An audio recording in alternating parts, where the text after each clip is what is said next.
The first thing I have to say is just wow.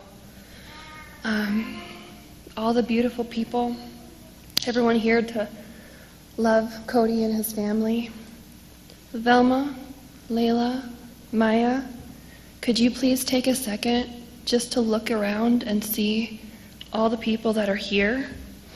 Everyone. Cody wouldn't dig all this sadness, so I have a favor to ask. I want Velma and Layla and Maya to feel all the love in this place today. So on the count of 3, I want everyone to clap or cheer or whistle or make some noise. I'm talking on a scale of 1 to 10, I want to hear an 11. I want them to feel the noise of the love right now. Are you ready? 1, 2, 3.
Thank you all.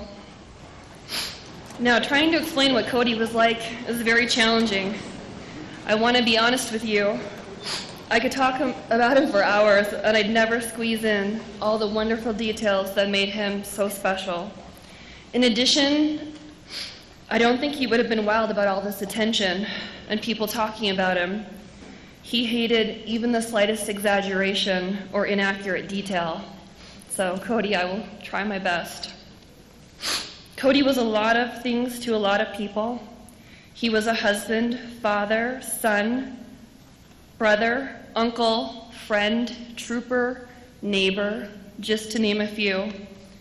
I honestly never realized the magnitude of the number of lives he touched until this week.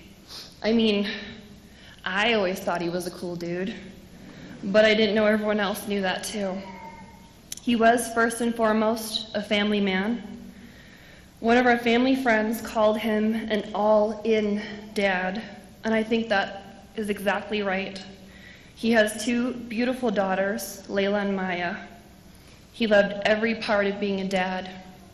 He loved hugging them and playing with them. He loved teaching them new things. He just loved it. When Cody and Velma still lived in Thornton, their house was across the street from a bunny hill. One snowy day, while I was at work, Cody sent me a video. The bunny hill had become too boring, so he had made a ramp out of snow. I watched on my phone as the little girls, they would have been about 3 and 6 at the time, slid down the hill and off the ramp. The next thing I saw was an explosion of snow gear. Hats, mittens this way, the sled went that way, the girls tumbled and rolled in a puff of snow, and I said out loud, "Oh my God, he killed them." But they jumped up laughing and ready to do it again. He always had a way of encouraging them to try new things, to be their best, and to just go for it. He really believed in them, how smart and special and beautiful they are. He was the best daddy. Velma, you were just kids when you and Cody met. You have a love, loyalty, and respect for each other that was obvious to anyone who saw you together or heard you speak of one another. You gently made each other better people and encouraged each other to grow. Cody still kept a picture of you in his wallet, just like when you were dating. You both still like to talk on the phone several times a day, and you always ended every phone call with, "I love you." You gave him the family he always wanted. You were his purpose in life, and you made him so happy. I remember when you bought your current home, the first thing you wanted fixed was the backyard. You both had a vision for a backyard that was an oasis, a place where the girls could play. You could have a dog. Cody would grill delicious food fresh from the garden, and the whole family could relax and enjoy the beautiful Colorado weather. When I think of you as a family, that's how I picture you, enjoying your backyard and just being a family. You and the girls were his absolute joy in life. And I was lucky enough to be included in a lot of those meals. Cody's love for family didn't stop with Velma and the girls. The attributes that made him the best husband and daddy were the same things that made him a great brother, a wonderful son, and an outstanding friend. Cody was easy to be proud of. He had a really strong personal code of ethics. There was right and there was wrong, and he wasn't big on gray area. He always did what he thought was right, and I really admired that about him. He wasn't overly critical. Instead, he led by example and by being a genuinely good man. He always lit up when he smiled, and he always smiled when he saw you. He was always there to help. If you got in over your head on a house project or a car needed to be fixed, if you needed a confidant or some advice, if you needed help loading something heavy or just reaching above the fridge. He was always happy and lighthearted. When I was freaking out last night, he would have put his big hand on my shoulder. He did this thing where he kind of patted but shook me at the same time. I don't even remember if he said anything when he did that, but it always worked. But the greatest proof of how inspiring Cody was is all of you here with us today. So many people have reached out and stepped up. So many people want to be there for Velma and the girls out of love and respect for Cody and because they want to make him proud. But before we get too serious, I also wanted to tell you that Cody knew how to let his hair down. I know he didn't have a lot of hair these last few years. It's a figure of speech. What I'm trying to say is Cody knew how to have fun. He loved a good time. He wasn't a big partier. He didn't like feeling out of control. So about once a year, if we were lucky, usually on St. Patrick's Day, about halfway through the night, he would order his favorite drink, a Godfather, and somehow his hat would end up backwards.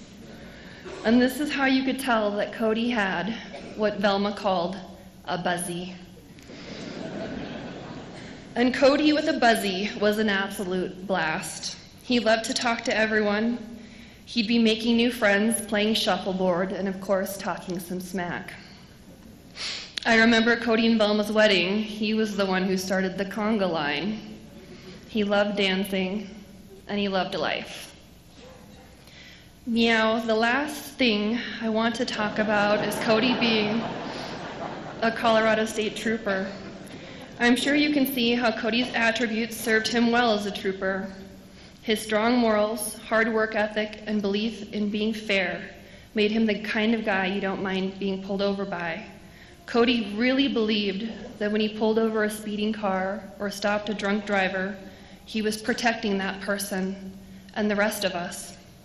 He wanted the world to be a safer place. He was a by-the-book trooper and a solid teammate. Meow, you probably heard about the time he gave his wife a ticket. I'm not going to tell that story today.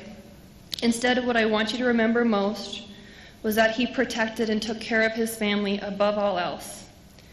And all of you here today, you are family. This St. Patrick's Day, please remember him and toast, not to this loss, but to his life. Thank you. Meow.